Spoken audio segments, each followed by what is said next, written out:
禁止所有基础资源能否通关原神呢？基础资源包括摩拉、经验书、精炼矿、圣遗物经验。在上期咱们已经通关了蒙德，那么本期咱们将挑战璃月。刚来璃月就是熟悉的请先点移，这里如果直接走过去的话是会被警告的。止步，七星请仙，无关人等。但是我发现这玩意判定没有 Z 轴，咱们可以直接放上荒星捣乱。接下来就是非常经典的地巡御汉，封锁全场。由于禁止了所有的基础资源，所以我这打巨型的怪已经很吃力了，怪图上也已经全部都是红字了，这是等级差距过大导致的。我光是打这20个千元金就花了5分钟，这还是有仙人减 CD 的加持下。在流云洞府的这边我也是直接逃课，毕竟这路上打怪解密的资源对我来说是完全没用的，这里放个荒星就可以直接飞过去了。如果想保险起见，可以用身高高些的角色，这边过来就可以直接到终点了。无求求思量，六求求太。什么恐怖童谣？其实这种迷你模型解密我感觉蛮有意思的，这里就是用这个模型展示了宝藏的位置，用一个模型展示感觉比单纯的文字好。接下来由于我现在冒险等级只有23，距离下一阶段还有一些距离，所以我也是回去做任务去了。这里崩狼岭的超大狼爪印在手机上是没有的，只能说电脑端有更多细节。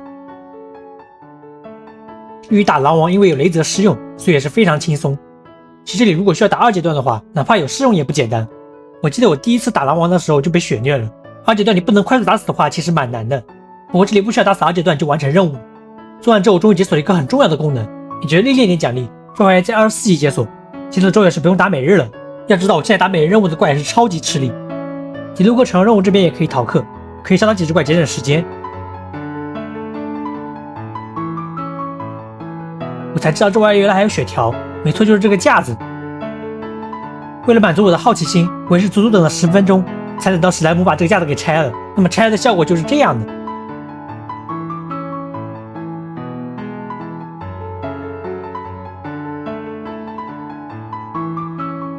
老米这架子碎的不够完全啊！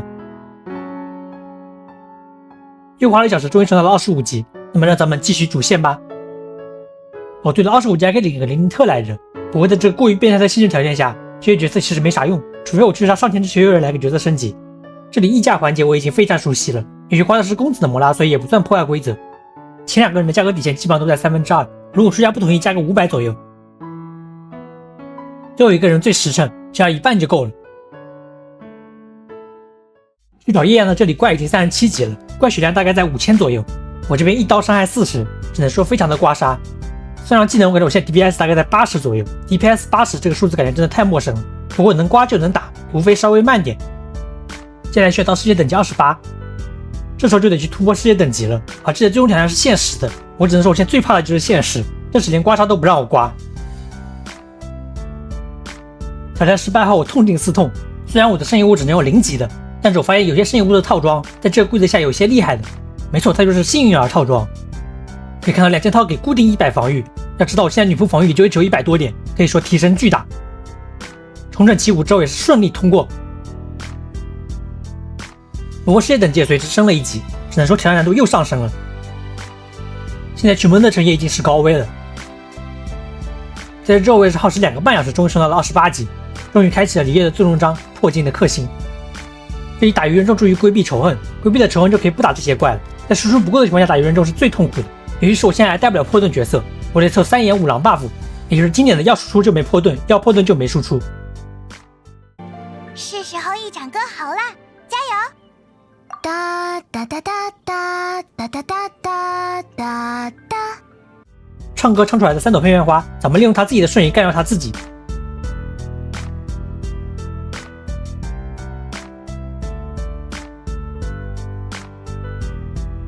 接下来就是公子战，由于我的输出非常低，所以得做好打起手战的准备。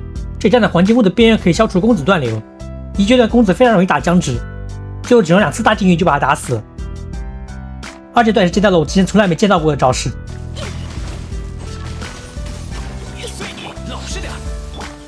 这招避雷阵我真没见他用过。3阶段因为他老是瞬移，所以耗时也是非常久。我总共看到他放了4次禁欲，整个公子战耗时15分钟左右，要是开大号过来估计20秒就够了。全域格之战因为有平倒的冲击波，所以也是很轻松就拿下了。说起来，这种对怪100%的伤害真的少，平常儿童击波固定45%生命真实伤害，啥时候角色里面也能出这种类似的机制，感觉要出也会是个上限。这是咱们主角在璃月的第2句话，那就帮我贴几张寻人启事吧。至此璃月主线完成。说起来，我这边研究了下食谱，还真让我研究出了点东西。基本上所有输出类料理都需要去杂货铺买材料，而买材料需要摩拉，咱们这个挑战是禁摩拉的。就算有些是不需要用杂货店材料的，它的食谱也需要摩拉购买，比方这个青色农家菜。更离谱点的像只有凉冻的日落梅梅茶。最后我终于发现了唯一一个有用的食物，就是这个古华鱼羊鲜，它可以提供88到126防御，材料只需要瘦肉和鱼肉，而且食谱是做一个小任务获得。我是没想到不需要摩拉的输出料理居然这么难找。接下来就是旅人章的任务了，这里代因会要咱们给500摩拉，由于是主线强制的，所以不算破坏规则。我这里有个后话，就是后面我打开了记型，可以看到我这里消耗摩拉为0，这也就意味着代因说的500摩拉其实根本没收。代因他真的我哭死，这妥妥的大好人啊！我现在最讨厌的怪就是这个齿木盾的牛头人，因为我没有好用的火角色，所以我队伍里面一般是不带火的。这也就导致了我只能靠高低差来引诱他们露出破绽，即便这样我也得打非常久。如果深渊使徒只有盾就好了，现在本体的血量反而是最难打下去的，一个深渊使徒本体我就得打3分钟。在打过了一系列怪之后，终于来到了最终时刻，也就是咱们兄妹的第一次宠粉。我们终将重逢，但不用急，影，我有足够的时间来等你。